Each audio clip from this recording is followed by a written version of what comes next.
entre autres l'actualité agricole qui démarre dans un instant.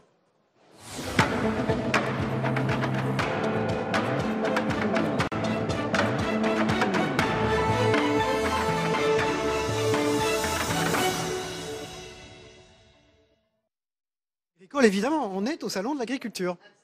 Bonjour à tous, émission spéciale encore aujourd'hui. Nous sommes toujours en direct des allées du salon de l'agriculture, porte de Versailles à Paris. Les politiques continuent de se succéder dans les allées du salon. À l'instant, Bruno Le Maire était notre invité. Il est revenu bien sûr sur la situation entre Paris et le gouvernement néerlandais après la montée au capital de La Haye dans Air France KLM. Vive réaction, vous allez le voir, je vous propose de l'écouter. C'est incompréhensible parce que ça détruit de la valeur.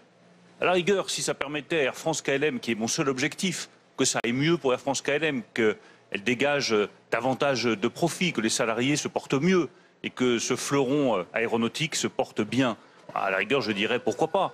Mais là, il se trouve que ça détruit de la valeur, que ça crée de l'instabilité. Donc il est urgent maintenant de revenir à la sagesse, à la raison, de travailler ensemble et de trouver une voie qui permette, parce que c'est ma seule obsession, que ce magnifique fleuron du transport aérien se porte mieux dans les années qui viennent. Et il se portera mieux si nous travaillons bien ensemble. Voilà pour l'affaire Air France KLM. Retour au salon de l'agriculture. Ici, il est beaucoup question d'environnement, de préservation de l'environnement. Peut-on associer agriculture et biodiversité? Précisément, peut-on se passer des pesticides? C'est un sujet de Michael Spitzberg. Dans cette fiole, un concentré de maïs, l'odeur qui attire la pyrale. Cette société l'a synthétisé afin d'attirer et de piéger ce parasite du maïs pour préserver la céréale, sans recours à la chimie. On reproduit un processus naturel et on se dispense complètement de produits chimiques pour protéger le maïs contre cet insecte, et donc on n'utilise pas d'insecticides. Trouver des alternatives aux produits phytosanitaires nocifs pour la santé et l'environnement, c'est ce que cherchent les ingénieurs en agronomie. Et pas qu'en laboratoire. Exemple avec ce verger. À chaque cercle concentrique, son arbre fruitier qui agit comme un bouclier pour les autres. Par exemple, là, on a une grosse barrière qui va limiter l'accès à la parcelle, par exemple pour des pucerons. Et puis les pucerons qui vont avoir pu franchir cette barrière, ils vont se retrouver là sur une variété qui est peu sensible, donc où ils vont se retrouver comme piégés.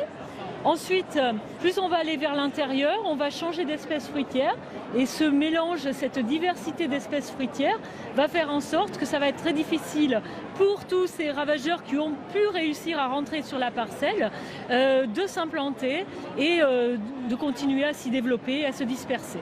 Une culture sans chimie qui s'enseigne notamment en lycée agricole. Maintenant on n'utilise plus de glyphosate, mais on est revenu par exemple au labour, des choses comme ça. On remplace de plus en plus la chimie par de la mécanique. Un exemple tout simple, pour désherber chimiquement l'hectare de maïs, il faut à peu près un quart d'heure. Si vous le faites mécaniquement, il faut 3 heures, si vous faites 3 binages à peu près. Donc en termes de main-d'œuvre, c'est pas tout à fait le même travail. Voilà, c'est surtout ça le frein. Moins de chimie, plus de main-d'œuvre, un équilibre économique à réinventer. Voilà, vous le voyez et vous l'entendez, on est au salon de l'agriculture en direct. Et maintenant en direct, c'est un face-à-face, le deuxième face-à-face politique de cette émission. Dans un instant, à tout de suite. Bonjour Guillaume Gontard, vous êtes écologiste et vous êtes sénateur de l'Isère. Merci d'être avec nous sur ce plateau aujourd'hui. Il faut vous exprimer en parlant fort. Hein. Oui, je vais essayer, c'est vrai qu'il y a beaucoup de bruit. Absolument. Comment, on vient de le voir dans ce sujet, comment on associe agriculture et biodiversité, comment on se passe définitivement des pesticides? Je pense que ça a été dit dans le reportage que l'on vient de voir. Déjà, il me semble que c'est de toute façon un objectif sur lequel qu'on doit atteindre et sur lequel on n'a plus le choix. C'est un objectif, est-ce que ça peut être demain une réalité? Et de quelle façon? On peut dire que c'est déjà une réalité, puisqu'il y a un grand nombre d'agriculteurs qui ont déjà passé le pas et qui se passent de pesticides. Toute l'agriculture bio, moi je suis dans un territoire où on est à plus de quasi à 30% de bio, donc on voit que ça existe, que c'est possible, exactement. Le territoire d'à côté, qui est d'ailleurs la Drôme et qui est le territoire du ministre de l'Agriculture, est un des premiers départements bio, donc ça existe, c'est possible, on le sait. Maintenant, c'est comment on amène cette transition, comment on accompagne les agriculteurs vers cette nouvelle forme d'agriculture et cette adaptation. Aujourd'hui, l'accompagnement, vous en parlez, l'accompagnement envers les agriculteurs dans cette transition vers le bio, est-ce qu'il est suffisant? Est-ce que cet accompagnement est suffisant? Clairement, je pense que non, puisque il me semble qu'on a cet objectif, qu'on voit que les intrants, les pesticides, la manière dont on fonctionne maintenant, et je dirais qui est de la faute à personne, qui a été un cycle et un choix qui a été fait à une époque, on s'aperçoit que ça a même un coût pour la santé des agriculteurs, la santé, je dirais, de l'ensemble de la population, un coût environnemental, mais du coup un coût financier, puisque quand il faut retravailler sur la qualité de l'eau, sur toutes ces implications ensuite qu'on a sur le terrain, donc c'est un vrai coût pour l'ensemble de notre territoire.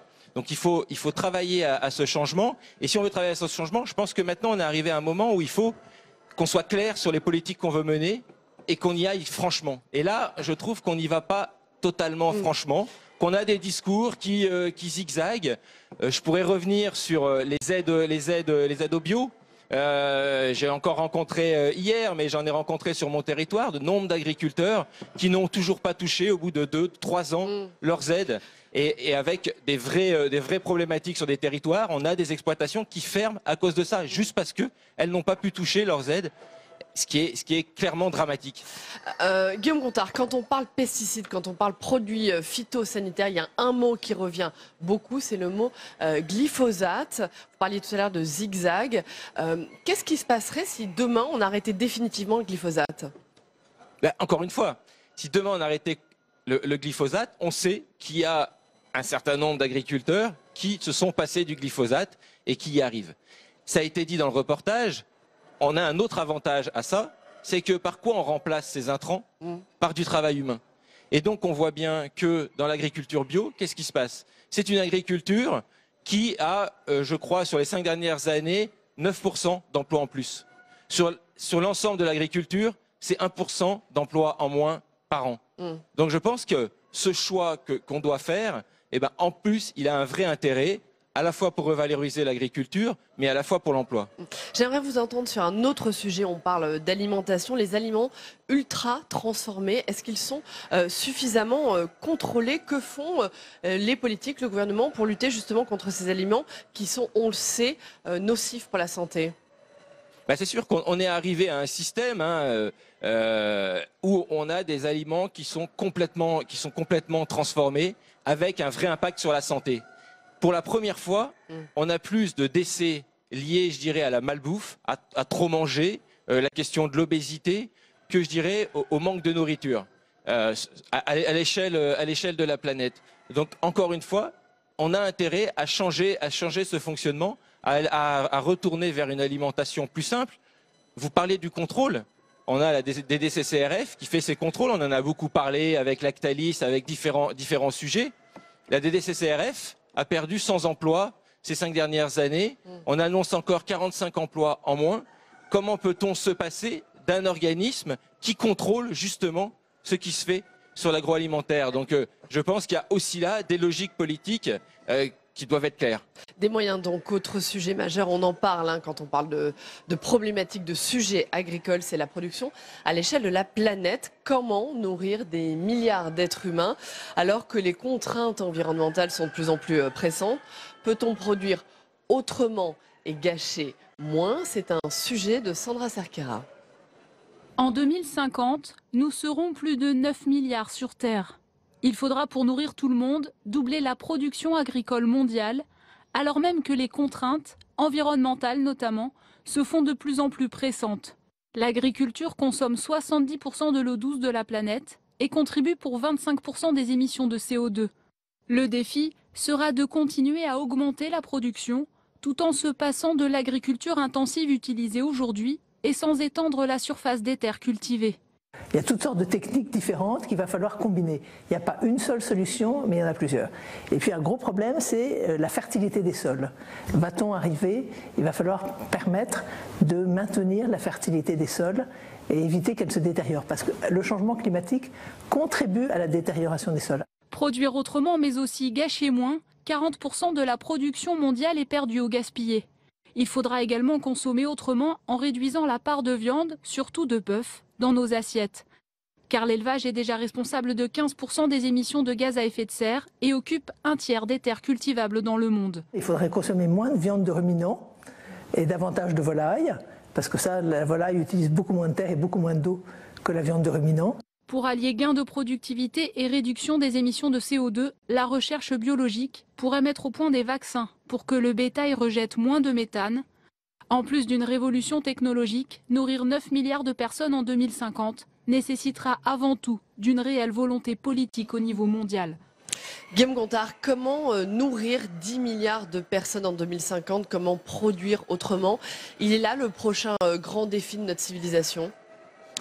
Bien sûr, je pense qu'il faut déjà partir d'un constat. Actuellement, on arrive quasi, je dirais, à nourrir l'ensemble de la planète. On arrive en tout cas en termes de quantité à nourrir l'ensemble de la planète. Par contre, on voit que c'est un vrai problème de distribution, puisqu'on ne nourrit pas également les gens sur l'ensemble du territoire. Mais il y a un autre aspect qui est le gâchis. On a 30% de la production, je dirais, qui part à la poubelle. À l'échelle mondiale. Donc là, il y a une vraie réflexion à avoir sur tout notre système, sur notre organisation, sur la manière de produire des aliments. Vous avez parlé des aliments qui sont surtransformés, je dirais. Ultra transformés. Et puis il y a la question aussi de relocaliser là où on fait notre nourriture et ce lien entre la nourriture et les habitants. Et je pense, moi je suis un élu de territoire, j'étais maire d'un petit village. On a les projets alimentaires de territoire qui, je pense, sont une vraie manière de réfléchir à cette alimentation à l'échelle du territoire et à relocaliser. Parce que quand on relocalise l'alimentation, on relocalise aussi des emplois. Guillaume Gontard, vous avez beaucoup travaillé sur les questions de bio à la cantine. Chez vous, à Grenoble, vous êtes de l'Isère, on est à 50% de bio à Grenoble, dans les cantines. C'est une grande réussite. Est-ce qu'on peut aller plus loin? Et puis surtout, pourquoi ce n'est pas le cas partout? Je parlais de projets alimentaires de territoire. On a un très bel exemple avec Grenoble, où on est à 50% de bio actuellement. Le but, c'est d'arriver à 100%. Je dirais à la fin du mandat et ça sera tenu. C'est un vrai travail, mais on voit que c'est une implication des élus, de l'ensemble de la filière, mais on voit que à travers ça, et notamment sur une ville comme Grenoble, qu'on a derrière toute une filière qui se met en place avec un vrai débouché pour l'ensemble des territoires. Mais pourquoi ça marche à Grenoble et ça ne marche pas forcément ailleurs? Clairement, c'est une vraie volonté politique. Je disais qui n'est pas évident, qui n'est pas facile. Mais quand on se donne les moyens, c'est ce que je disais un petit peu au début de l'émission, c'est de dire, à un moment donné, il faut qu'on fasse des choix politiques très forts et qu'on se les tienne et qu'on s'en donne les moyens. Aujourd'hui, c'est pas le cas sur ces questions de bio à la cantine pour nos enfants. On voit bien, on a eu le texte sur la loi Agri-Alim. J'ai vu au Sénat comme ça a été difficile de faire passer 50% de produits locaux dont 20% de bio. Ça avait été retiré en commission, on a réussi à ce que ça revienne. 20% de bio. Pourquoi, à votre sens? Pourquoi il y a eu cette opposition au Sénat? Parce que je pense qu'il y a toujours quelque chose de compliqué. Il y a peut-être l'industrie agroalimentaire qui est derrière, une difficulté. On a toujours l'impression que les collectivités ne pourront pas le faire. Je pense que au contraire, quand on donne ce signal, et on verra d'ailleurs, rien qu'avec ces 20%, quand on donne ce signal, les collectivités prennent le pas. J'ai des exemples sur des petites collectivités qui sont quasi à 100%. Et il y a d'ailleurs des collectivités qui sont à 100% de bio. Et on voit tout ce qui peut se mettre en place derrière. Et je ne parle pas de l'éducation. Parce que quand on met du bio, quand on parle de nourriture à l'école, ça découle sur les parents. Et puis c'est les futurs citoyens qui sauront ce qu'ils mangent. Merci, Guillaume Gontard, écologiste, sénateur de l'Isère. Je vous ramène à la politique. Les municipales dans l'Isère, à Grenoble. L'ancien maire Alain Carignon, ancien ministre, qui a connu des problèmes avec la justice, est candidat. Un combat au couteau avec l'actuel maire de Grenoble, Éric Piolle, lui-même, comme vous, écologiste. Dernière passe d'armes, relayée d'ailleurs par la presse quotidienne régionale localement. Un sujet que vous connaissez bien, l'eau de la ville. Je voudrais sur ce sujet-là, votre réaction. Oui, déjà on peut dire que c'est un combat entre l'ancien monde, parce que je dirais que Carignon, c'est quand même très très loin. Et puis, je dirais l'avenir, ce qu'est en train de faire Éric Piolle à Grenoble, j'en parlais sur les cantines, mais c'est vraiment de travailler sur du long terme, de mettre en place cette transition. Et Grenoble est scruté et regardé même à l'échelle européenne, puisque Grenoble candidate pour capitale européenne verte. Et ça, je pense que c'est un vrai signal. Et c'est l'avenir, quoi. Merci.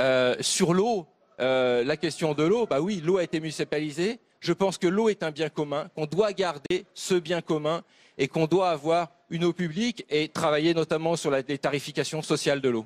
Merci beaucoup. Merci Guillaume Gontard. Été l'invité de cette partie de l'émission, Guillaume Gontard, écologiste, sénateur de l'Isère. On passe à la revue de presse, l'actualité de la presse quotidienne régionale dans un instant.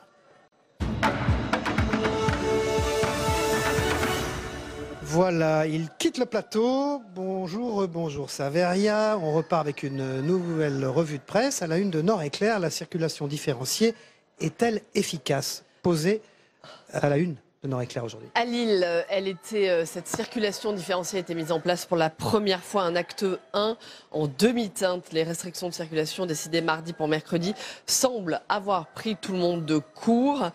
Face à un épisode de pollution de l'air remarquable par sa durée et son intensité, le préfet a mis en place mercredi la circulation différenciée dans 12 communes de la métropole lilloise. Une mesure qui n'est pas reconduite aujourd'hui. La vignette critère rendue obligatoire en juillet 2017 n'avait jamais servi dans la région. Michel Lalande, le préfet de la région, avait promis des contrôles nombreux, rigoureux. Résultat, 846 contrôles, 68 verbalisations. Avec toute la réserve scientifique qui est de mise, on peut supposer que les mesures ont contribué à une amélioration, s'avance la préfecture. On part pour l'Occitanie avec vous maintenant à la une de la Dépêche du Midi. C'est la facture de la crise des Gilets jaunes qui est à la une. 4 millions d'euros de dégâts rien qu'à Toulouse. La ville rose est la plus marquée par les débordements après Paris. La capitale arrive en tête, bien sûr, avec une facture de plus de 10 millions d'euros. Alors que l'acte 16 se profile samedi, les commerces du centre-ville emploient les grands moyens. Ils ont décidé de conserver leur palissade. Et toute cette casse, elle entraîne d'énormes surcoûts en heures supplémentaires, à la fois de la police municipale, des agents de nettoiement pour déblayer, détaguer, laver, nettoyer. On en a pour 300 000 euros de masse salariale en supplément, explique Émilion Hainaut, qui est le président de Toulouse Métropole. Alors, si vous n'y comprenez rien dans les étiquettes, il faut que vous regardiez la une de l'Alsace et sans doute le site internet, l'alsace.fr aujourd'hui. Alimentation, c'est la jungle des étiquettes qui est à la une. Depuis le scandale de la vache folle, les affaires s'enchaînent pour l'industrie alimentaire. C'est peu dire que les consommateurs commencent à douter de la qualité de ce qu'ils trouvent dans leurs assiettes, dans leurs supermarchés. L'heure est au besoin d'information et de transparence. Pourtant, il est facile de se perdre entre les étiquettes nutritionnelles, les ingrédients, les labels, la provenance.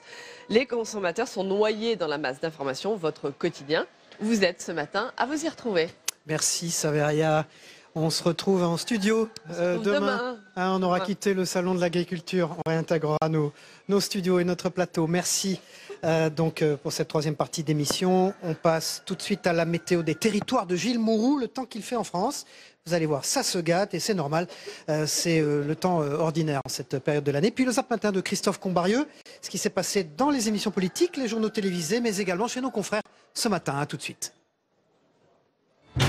La météo des territoires vous est présentée par la filière CRC, engagée pour le bon, dans l'assiette et dans les champs.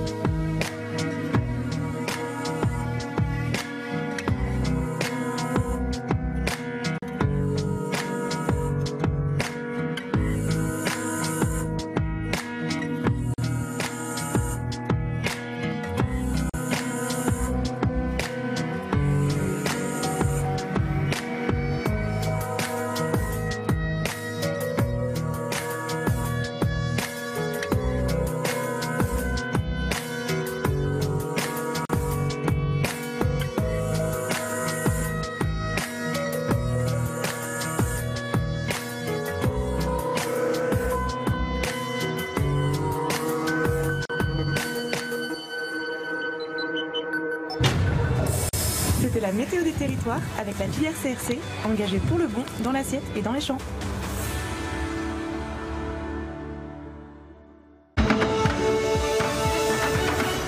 Emmanuel Macron est comme revigoré par la cote de popularité en hausse du couple exécutif, et ce pour un second mois consécutif. Je vous le dis très simplement, je ne laisserai pas les forces de l'ordre sans aucun moyen ni d'assurer l'ordre public ni de se défendre face à des gens qui arrivent aujourd'hui armés et avec les pires intentions. Une façon de répondre qui est effectivement toujours plus autoritaire, mais même franchement autoritaire et permettez-moi l'expression, mais flippante. C'est vrai qu'on est quand même dans une drôle de période, une sorte de démocratie à la Fidel Castro, quoi. C'est encore plus que Sarkozy, dont on avait le sentiment qu'il saturait l'espace médiatique en permanence. Les Français souhaitent l'arrêt de ces violences, souhaitent l'arrêt de ce mouvement, souhaitent que chacun puisse retrouver l'angle, comme on dit, c'est-à-dire se parler. Je crois qu'il est évident aujourd'hui que le pouvoir joue sur le pourrissement du mouvement, sur la lassitude de la population. Dans le dossier Air France KLM, Emmanuel Macron a tapé du poing sur la table. Le gouvernement français n'a pas été informé de cette décision et de sa mise en œuvre.